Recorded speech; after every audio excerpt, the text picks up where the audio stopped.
Hello friends, कैसे हैं आप सब। Welcome to my YouTube channel Advisor Group India में आपका स्वागत है। फ्रेंड्स, आज की इस वीडियो में हम आपसे बात करने वाले हैं उन सेलर की जो अपने प्रोडक्ट को ई कॉमर्स प्लेटफॉर्म पर सेल करते हैं। या तो उन्होंने अपने प्रोडक्ट को अमेजन पर लिस्ट किया हुआ है या फिर फ्लिपकार्ट या फिर किसी और ई कॉमर्स कंपनी के साथ में वे अपने प्रोडक्ट को सेल करते हैं। लेकिन क्या उनको ये पता है कि जब उनका ई कॉमर्स ऑपरेटर उनको पेमेंट करता है तो उस पेमेंट में से कुछ अमाउंट टीसीएस का काट लेता है। जी हाँ फ्रेंड्स, इस वीडियो में हम टीसीएस के एक पूरे मैकेनिज्म के बारे में आपसे बात करने वाले हैं कि जब भी आपको वहां से यानी कि ई कॉमर्स ऑपरेटर से पेमेंट मिलता है तो आपके अमाउंट पर टीसीएस काटा जाता है। अब ये टीसीएस का अमाउंट आप कहां पर देख सकते हैं कि हमारे प्रोडक्ट पर किसी पर्टिकुलर मंथ में कितना टीसीएस काटा गया है। क्या आप इस टीसीएस को क्लेम करने के लिए एलिजिबल होते हैं? जी हाँ फ्रेंड्स, क्योंकि जब आप अपनी जीएसटी की रिटर्न फाइल करते हैं तो उससे ठीक पहले आपको अपनी टीसीएस की रिटर्न फाइल करनी पड़ती है, जिससे आपके प्रोडक्ट पर जितना टीसीएस काटा गया है वो आपकी इलेक्ट्रॉनिक कैश लेजर में आ जाता है और उस इलेक्ट्रॉनिक कैश लेजर के अमाउंट से यानी कि टीसीएस के अमाउंट से आप अपनी उस मंथ की टैक्स की लायबिलिटी को भी सेट ऑफ कर सकते हैं। तो इस वीडियो में हम वन बाय वन टीसीएस से रिलेटेड सभी कंसेप्ट के बारे में समझेंगे, क्योंकि पिछले कुछ दिनों में हमारे पास में टीसीएस से रिलेटेड बहुत सी क्वेरीज आई हैं, जिसमें पूछा गया है कि सर हमें ये बता दीजिए कि टीसीएस की रेट ऑफ परसेंटेज क्या होती है और टीसीएस की जो परसेंटेज होती है किस अमाउंट पर कैलकुलेट की जाती है और हमारा कितना टीसीएस काटा जाता है और ये टीसीएस का अमाउंट हमें देखने के लिए कहाँ मिलता है और हम इसे कैसे खुद से टीसीएस की रिटर्न फाइल करके अपने इलेक्ट्रॉनिक कैश लेजर में ट्रांसफर करें। तो इस वीडियो में हम वन बाय वन यही सब चीज सीखेंगे और यहाँ पर इस वीडियो में हम आपको लाइव भी दिखाएंगे कि आप अपनी खुद से टीसीएस की रिटर्न अपनी जीएसटीआर 1 और जीएसटीआर 3 भी फाइल करने से पहले खुद से टीसीएस की रिटर्न फाइल कर सकते हैं, जिससे कि आपका अपना टीसीएस का अमाउंट आपके इलेक्ट्रॉनिक कैश लेजर में आ जाता है और उसके बाद में आप उस पर्टिकुलर मंथ की टैक्स की लायबिलिटी को अपनी टीसीएस के अमाउंट से सेट ऑफ कर सकते हैं। तो चलिए इस वीडियो में हम सब चीज सीखने वाले हैं टीसीएस से रिलेटेड। आई थिंक इस वीडियो को देखने के बाद में टीसीएस से रिलेटेड आपकी कोई भी क्वेरी आपके माइंड में नहीं रहेगी और सभी प्रॉब्लम आपकी सॉर्ट आउट हो जाएगी। तो चलिए इस वीडियो में हम जान लेते हैं कि टीसीएस का एक पूरा मैकेनिज्म होता क्या है।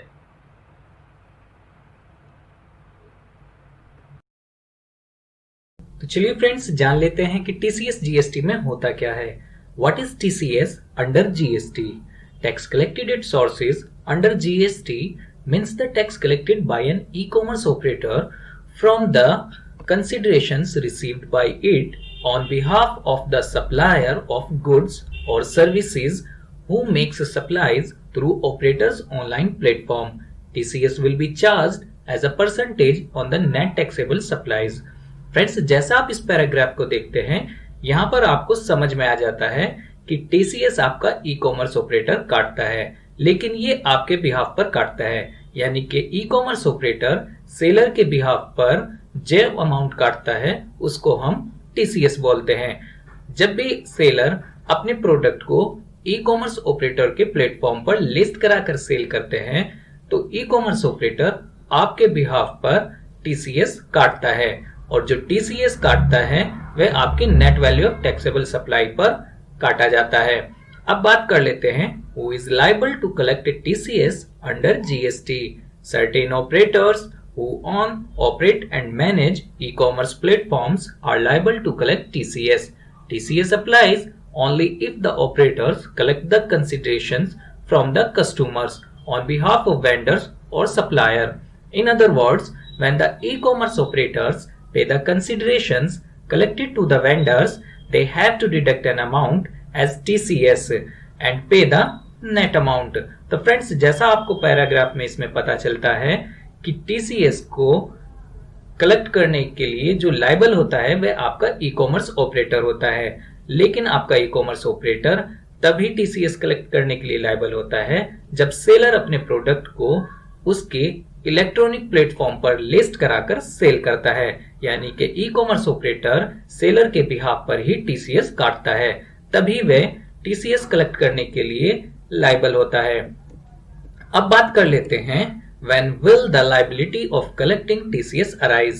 TCS को कलेक्ट करने के लिए ई कॉमर्स ऑपरेटर के लिए लायबिलिटी अराइज कब होती है? TCS will be collected by e-commerce operator while making a payment to the vendor.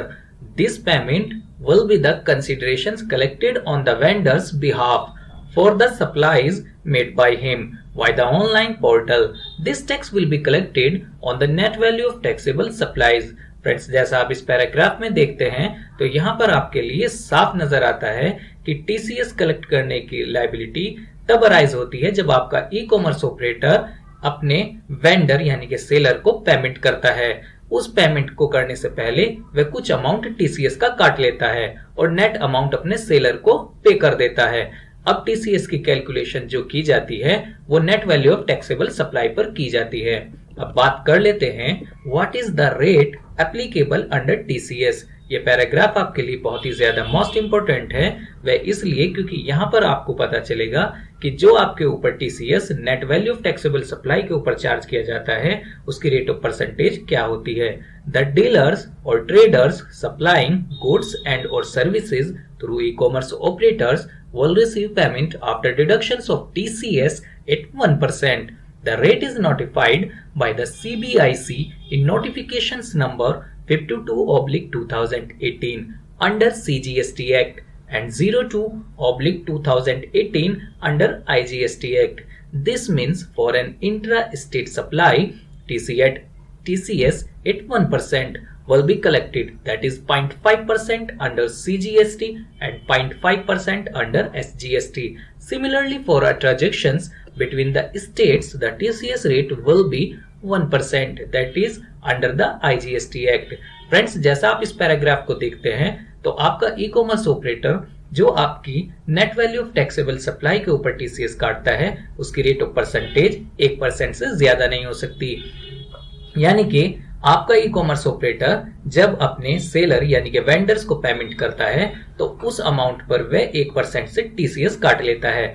अब आपके लिए यहाँ पर दूसरी मोस्ट इंपोर्टेंट बात यह होती है कि अगर आपके प्रोडक्ट की सेलिंग विद इन स्टेट हुई है तो उस केस में बाय नोटिफिकेशंस नंबर 52/2018 जो सीबीआईसी ने नोटिफिकेशन इश्यू किया है उसमें बताया गया है कि आपका ई कॉमर्स ऑपरेटर आपके विद इन स्टेट जो प्रोडक्ट सेल हुआ है उस पर 0.5% सीजीएसटी एंड 0.5% एसजीएसटी के बेस पर टीसीएस काटता है। इसी तरीके से अगर हम नोटिफिकेशन नंबर 02/2018 की बात करते हैं जिसमें आपको कहा गया है कि अगर आपका product out of state sale कराया गया है तो उसके बेस पर 1% से टीसीएस आपका काटा जाता है आईजीएसटी के बेस पर। इसी तरीके से आपका पेमेंट भी डिपॉजिट कराया जाता है। जिस अमाउंट पर आईजीएसटी चार्ज किया जाता है वह स्टेट गवर्नमेंट के अकाउंट में डिपॉजिट कराया जाता है और इसी तरीके से जो प्रोडक्ट आपका विद इन स्टेट सेल हुआ है और उस पर 0.5% जो सीजीएसटी चार्ज किया गया है वह भी सेंट्रल गवर्नमेंट के अकाउंट में डिपॉजिट कराया जाता है और विद इन स्टेट प्रोडक्ट जो सेल हुआ है और उसके ऊपर जो 0.5% एसजीएसटी चार्ज किया गया है वह आपके उस स्टेट के गवर्नमेंट के अकाउंट में डिपॉजिट कराया जाता है। तो चलिए फ्रेंड्स, अब जान लेते हैं हम नेक्स्ट टॉपिक, यानी कि अब हम बात करने वाले हैं due date for depositing TCS. Friends, अब जान लेते हैं कि जब आपका ई कॉमर्स ऑपरेटर आपके अमाउंट पर टीसीएस काट लेता है तो उसे वह गवर्नमेंट के पास कब तक के जमा कराता है। TCS will be deducted during the month in which the supply is made. It will be deposited within 10 days from the end of the month of supply to the credit of the government. Payment of the tax collected will be made in the following manner. Number first, IGST and CGST will be paid to the central government. Number 2, SGST to respective state governments. जैसा हमने friends आपको इससे पहले paragraph में बताया है कि जब भी आपका ई कॉमर्स ऑपरेटर आपके सेलिंग अमाउंट पर यानी कि वेंडर को पेमेंट करने से पहले जो टीसीएस काटता है 1% से उसे किस तरीके से सेंट्रल गवर्नमेंट और स्टेट गवर्नमेंट के अकाउंट में डिपॉजिट कराता है। लेकिन आपको यह भी जानना बहुत ज्यादा जरूरी है कि ये अमाउंट वह कब तक के जमा करा सकता है। तो जैसा आपने इस पैराग्राफ में देखा, अगर आपका ई कॉमर्स ऑपरेटर सितंबर मंथ में आपकी टोटल सेल्स पर जो टीसीएस काटता है उसे वे अगले महीने यानी कि 10 अक्टूबर या उससे पहले उसे गवर्नमेंट के पास में डिपॉजिट कराना पड़ता है। अब बात कर लेते हैं कि ये अमाउंट किस तरीके से वह गवर्नमेंट के अकाउंट में डिपॉजिट कराता है। जैसे हमने इससे पहले पैराग्राफ में भी आपको बताया है, आईजीएसटी और सीजीएसटी वो सेंट्रल गवर्नमेंट के अकाउंट में डिपॉजिट कराता है और इसी तरीके से एसजीएसटी वो स्टेट गवर्नमेंट के अकाउंट में डिपॉजिट कराना पड़ता है। तो चलिए अब जान लेते हैं how to compute taxable value of the supplies for TCS. Friends, अब आपको ये जानना जरूरी है कि आपके ऊपर जो टीसीएस 1% चार्ज किया जाता है वह किस अमाउंट पर किया जाता है और उस अमाउंट की कैलकुलेशन कैसे की जाती है। तो चलिए जान लेते हैं। The value for the collection of the tax will be the net value of taxable supplies, यानी कि जो टीसीएस 1% आपके अमाउंट पर चार्ज किया जाता है वो आपकी net value of taxable supplies पर चार्ज की जाती है। और इसकी कैलकुलेशन आपको कैसे करनी है? सबसे पहले आप अपने उस मंथ की टोटल टैक्सेबल वैल्यू जो आपने सप्लाई की है गुड्स की वो ले लीजिए और उसमें से आपको लेस करना है total taxable supplies return to the supplier through the e commerce operator, यानी कि आपकी जितनी टोटल सेल्स रिटर्न हुई है आप उस अमाउंट में से उसको लेस कर दीजिए। जो अमाउंट निकल कर आता है वही आपका net value of taxable supplies कहलाता है और ये वही अमाउंट होता है जिसके ऊपर 1% टीसीएस चार्ज किया जाता है बाय ई कॉमर्स ऑपरेटर के जरिए। इसको हम एक एग्जाम्पल के जरिए भी समझ लेते हैं। XYZ Limited, a registered supplier, is supplying goods through an e-commerce operator. It has made supplies of 55 lakh rupees in the month of September 2018. The goods return were worth of rupees 5 lakh rupees to XYZ Limited during the month of September 2018. जैसा आपको इस example में देखने के लिए मिलता है कि XYZ Limited एक रजिस्टर्ड सप्लायर है जो अपने गुड्स को ई कॉमर्स प्लेटफॉर्म पर सेल कराता है। उसके सितंबर 2018 में 55 लाख रुपीस की टोटल टैक्सेबल वैल्यू में सप्लाई हुई है। अब आपको यहां पर देखना है कि उसके सितंबर 2018 में कितनी सेल्स रिटर्न हुई है, जो कि आपको 5 लाख रुपीस देखने के लिए मिलती है। अब अगर इस केस में हम उसकी net value of taxable supply calculate करते हैं तो सबसे पहले आपको उसकी सितंबर मंथ में कितनी सेल्स हुई है वे लेना पड़ेगा, यानी कि 55 लाख रुपीस। अब इसमें से हम टोटल उसकी सेल्स रिटर्न जो हुई है उसको लेस कर देते हैं, यानी कि 5 लाख रुपीस। तो हमारे पास जो बैलेंस अमाउंट निकल कर आता है यानी कि 50 लाख रुपीस, यही आपका net value of taxable supplies होती है। अब इसी अमाउंट के ऊपर आपका टीसीएस चार्ज किया जाएगा बाय ई कॉमर्स ऑपरेटर और उसके बाद में जो बैलेंसिंग फिगर आपको मिलेगा वही आपका ई कॉमर्स ऑपरेटर अपने वेंडर यानी कि सेलर को पे करता है, यानी कि टीसीएस काटने के बाद। तो चलिए 50 लाख रुपीस हमारी net value of taxable supply है। अब इस पे 1% अगर हम टीसीएस कैलकुलेट करते हैं जो कि आपका आता है 50,000 rupees.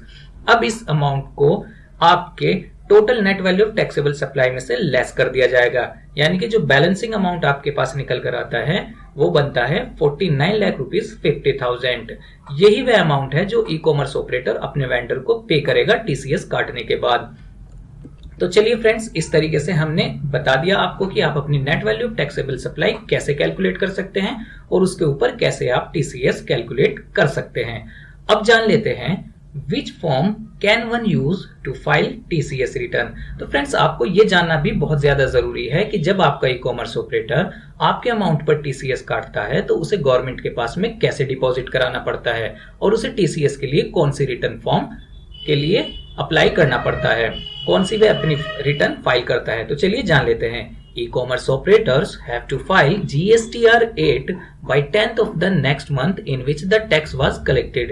This return will only be filed once the tax collected has been deposited to the respective credit of the government. For instance, the due date for GSTR 8 for September 2018 is on the 10th October 2018। जैसा आपको इस paragraph में देखने के लिए मिला, जब भी आपका ई कॉमर्स ऑपरेटर आपके अमाउंट पर जिस भी मंथ में आपकी टोटल सेल्स हुई है उस अमाउंट पर जब आपका ई कॉमर्स ऑपरेटर आपका टीसीएस काट लेता है तो उसे ठीक उससे अगले महीने की 10 तारीख या उससे पहले गवर्नमेंट के पास में डिपॉजिट कराना पड़ता है और उसके साथ साथ उसको अपनी जीएसटी में GSTR 8 रिटर्न फाइल करनी पड़ती है। जैसा हमने इसमें एग्जाम्पल भी बताया है कि अगर आपके सितंबर मंथ में टीसीएस काटा गया है तो उस केस में आपका ई कॉमर्स ऑपरेटर 10 अक्टूबर 2018 या उससे पहले अपनी GSTR 8 फाइल करेगा और उसे गवर्नमेंट के पास में डिपॉजिट करा देगा। अब बात कर लेते हैं using GSTR 8 data bye e commerce seller इन GSTR 2A। तो फ्रेंड्स, इस पैराग्राफ में हम यही जानने वाले हैं कि जब भी आपका ई कॉमर्स ऑपरेटर अपनी GSTR 8 फाइल कर लेता है तो सेलर इसको अपनी जीएसटी रिटर्न में कैसे वॉच कर सकता है, यानी कि कैसे देख सकता है कि उसका कितना टीसीएस काटा गया है। तो चलिए जान लेते हैं।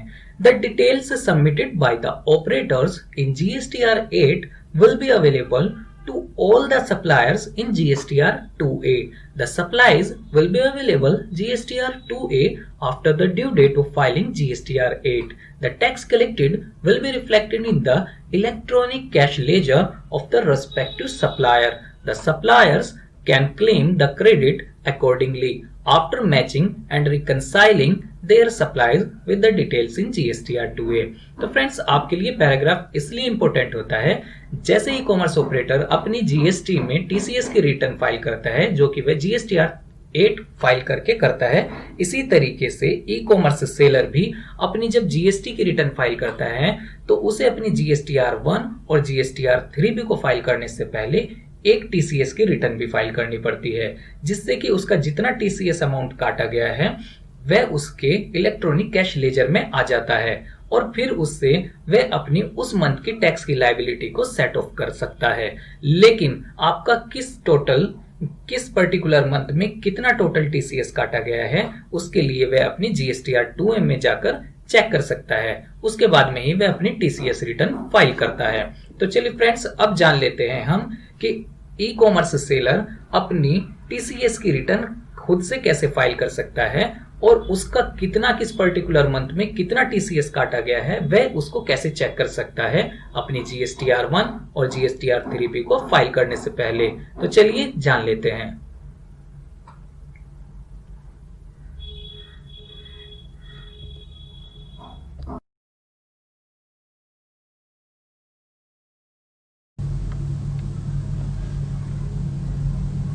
तो चलिए फ्रेंड्स, अब बात कर लेते हैं आप अपनी टीसीएस की रिटर्न जीएसटी में खुद से कैसे फाइल कर सकते हैं, जिससे कि आपका जितना टीसीएस काटा गया है वह आपके इलेक्ट्रॉनिक कैश लेजर में ट्रांसफर हो सके। तो उसके लिए सबसे पहले आपको अपने गूगल ब्राउजर में आना है और टाइप करना है www.gst.gov.in। जैसे ही आप यहाँ पर लॉग इन करेंगे तो आपके सामने जीएसटी का डैशबोर्ड ओपन हो जाएगा। अब उसके बाद में आपको लॉग इन पर क्लिक कर लेना है और यहाँ पर आने के बाद में आपको अपने क्लाइंट का यूजर नेम और पासवर्ड और कैप्चा एंटर कर लेना है। उसके बाद में आपको लॉगिन पर क्लिक करना है। जैसे आप लॉगिन पर क्लिक करेंगे तो आप अपने क्लाइंट के डैशबोर्ड पर सक्सेसफुली लॉगिन कर चुके होंगे। इसके बाद में आपको डैशबोर्ड पर आने के बाद में फाइल रिटर्न्स के ऑप्शन पर क्लिक करना है।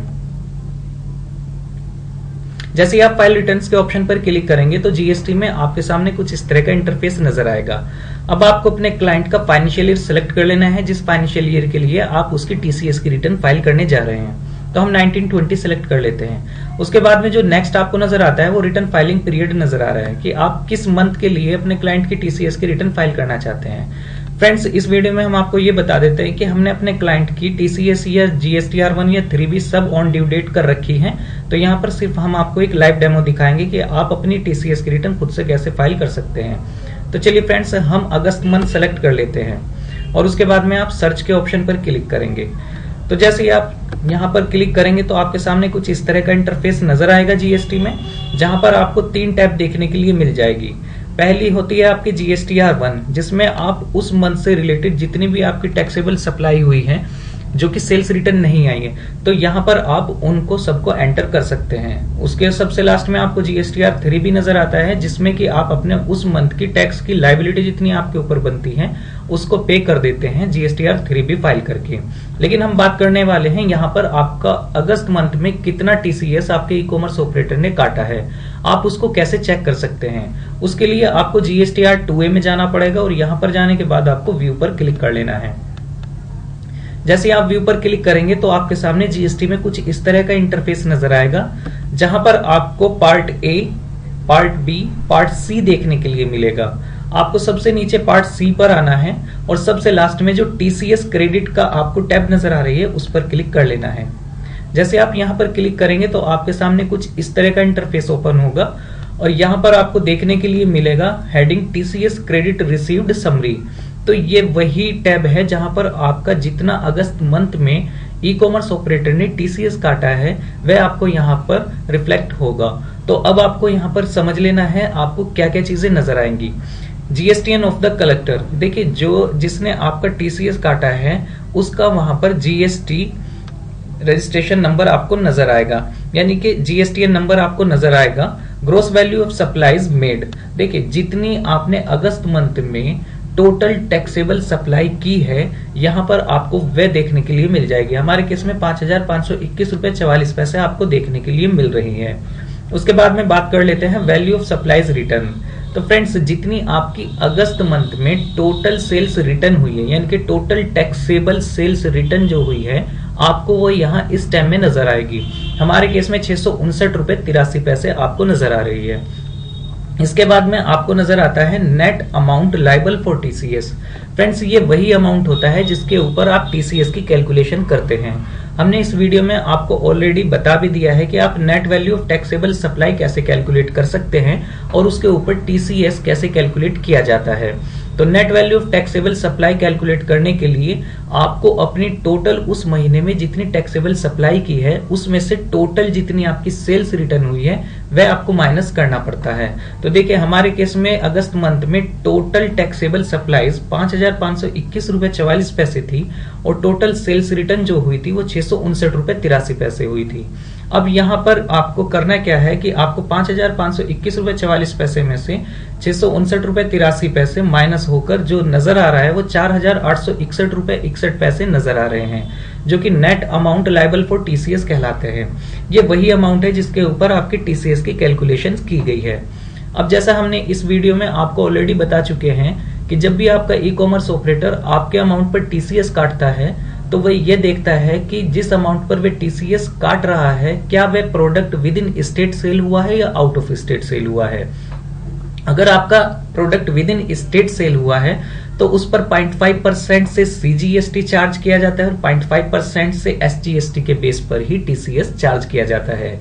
इसी तरीके से अगर जो आपका product out of state sale किया गया है तो उसके ऊपर 1% से आईजीएसटी के बेस पर ही टीसीएस काटा जाता है। तो यहाँ पर आपका टोटल अमाउंट जिसके ऊपर टीसीएस कैलकुलेट किया जाएगा वो 4,861.61 है।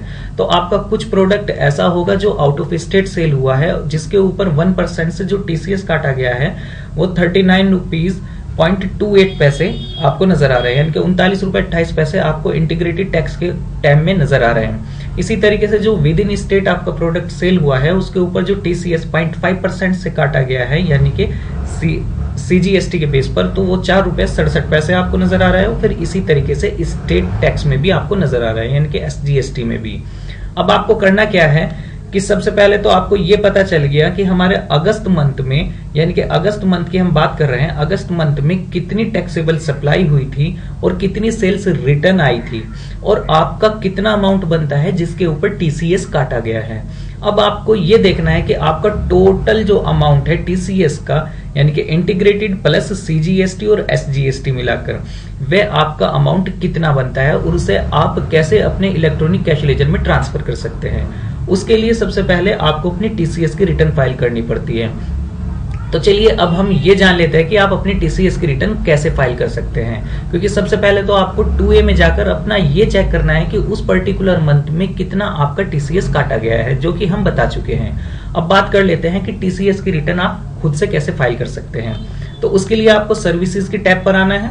यहाँ पर क्लिक करने के बाद आपको तीसरे नंबर पे रिटर्न्स का ऑप्शन नजर आएगा। आप यहाँ पर आएंगे और सबसे नीचे जो लेफ्ट हैंड साइड के जो ऑप्शन नजर आ रहे हैं उसमें सबसे नीचे आपको नजर आ रहा होगा TDS and TCS credit received. आपको यहाँ पर क्लिक कर लेना है। जैसे ही आप यहाँ पर क्लिक करेंगे तो जीएसटी में आपके सामने कुछ इस तरह का इंटरफेस नजर आएगा, जहां पर आपसे वे फिर से फाइनेंशियल ईयर पूछेगा। हम अपना फाइनेंशियल ईयर 1920 सेलेक्ट कर लेते हैं और फिर से रिटर्न फाइलिंग पीरियड पूछता है। तो हम अगस्त मंथ के लिए अपनी रिटर्न टीडीएस की फाइल कर रहे हैं, यानी कि टीसीएस की। अब आपको यहाँ पर सर्च पर क्लिक कर लेना है। जैसे आप सर्च के ऑप्शन पर क्लिक करेंगे तो आपके सामने ये इंटरफेस नजर आएगा, जहां पर आपको एक टैब नजर आ रही है TDS and TCS credit received. तो फ्रेंड्स, इस टैब में जाकर आप अगर कहीं आपके अमाउंट पर टीडीएस काटा गया है जीएसटी में या फिर टीसीएस काटा गया है, उन दोनों की रिटर्न आप खुद से फाइल कर सकते हैं। तो चलिए हम प्रिपेयर ऑनलाइन पर क्लिक कर लेते हैं। जैसे ही आप इस टैब पर क्लिक करेंगे तो आपको यहाँ पर कुछ टैब्स नजर आ रही है। पहली टैब से नजर आई है टीडीएस क्रेडिट रिसीव्ड, लेकिन हमारे केस में टीडीएस नहीं है, हमारे केस में बनता है टीसीएस क्रेडिट रिसीव्ड। तो देखिए दूसरी जो टैब नजर आ रही है वो amendments to TCS credit received.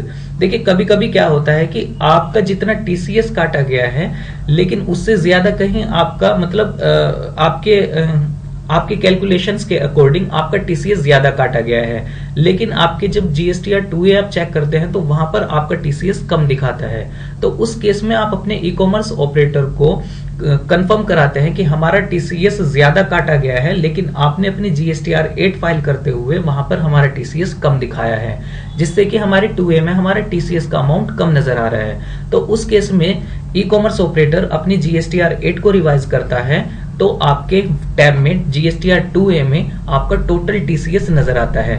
तो वह अमेंडमेंट आप यहां पर जाकर भी कर सकते हैं, amendments to TCS credit received के कॉलम में। लेकिन हम बात करने वाले हैं यहां पर, हमने अगस्त मंथ में अपनी जीएसटीआर 2A चेक की है और वहां पर हमने जब देखा तो हमारा टोटल टीसीएस जो काटा गया है वो बिल्कुल हमारा सही है। अब हम बात कर रहे हैं कि यहाँ पर टीसीएस की हम रिटर्न फाइल करके इस अमाउंट को जो हमारा टीसीएस काटा गया है उसको इलेक्ट्रॉनिक कैश लेजर में कैसे ट्रांसफर कर सकते हैं। इसके लिए आपको टीसीएस क्रेडिट रिसीव्ड के टैब पर क्लिक कर लेना है।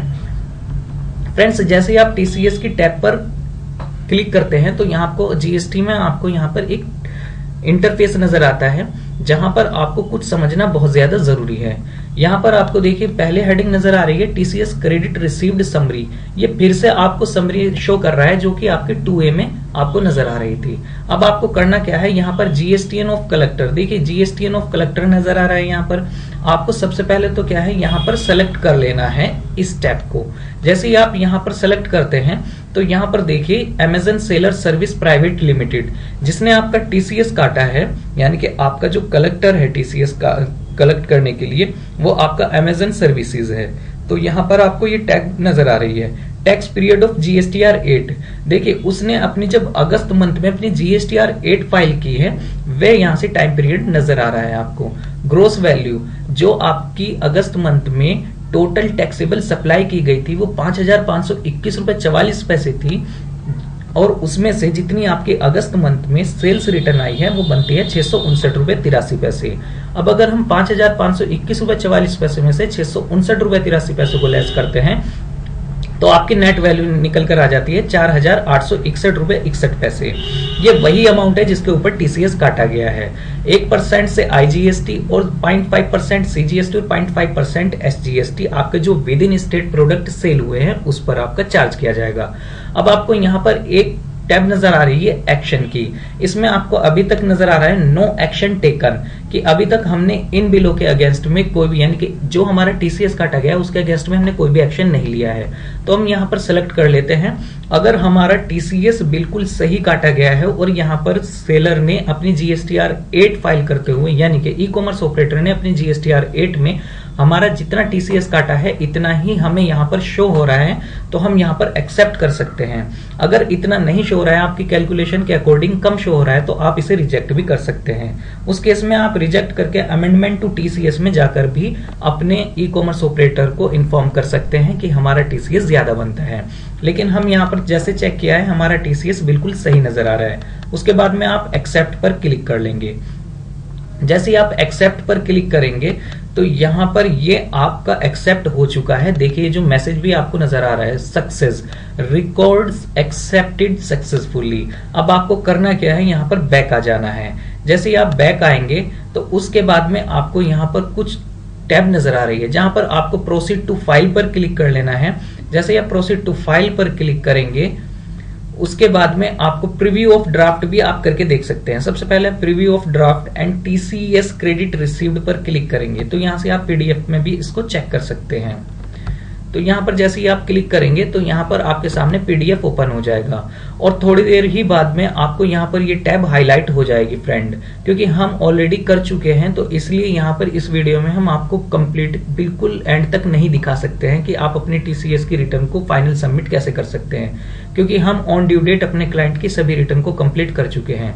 जैसे ही आप यहाँ पर आप इसको प्रीव्यू भी कर सकते हैं पीडीएफ के फॉर्म में और अपने रिकॉर्ड में रख भी सकते हैं। उसके बाद में आप प्रोसीड टू फाइल पर क्लिक करेंगे तो यहाँ पर ये टैब आपके लिए चेक बॉक्स ओपन हो जाएगा और यहाँ पर आप चेक बॉक्स पर क्लिक करेंगे और प्रोसीड टू फाइल पर क्लिक करेंगे तो आपके उस रजिस्टर्ड मोबाइल नंबर पर ओटीपी आएगा जौन सा आपने मोबाइल नंबर अपने लीगल एडवाइजर को अपने जीएसटी रजिस्ट्रेशन कराते हुए सबमिट कराया था।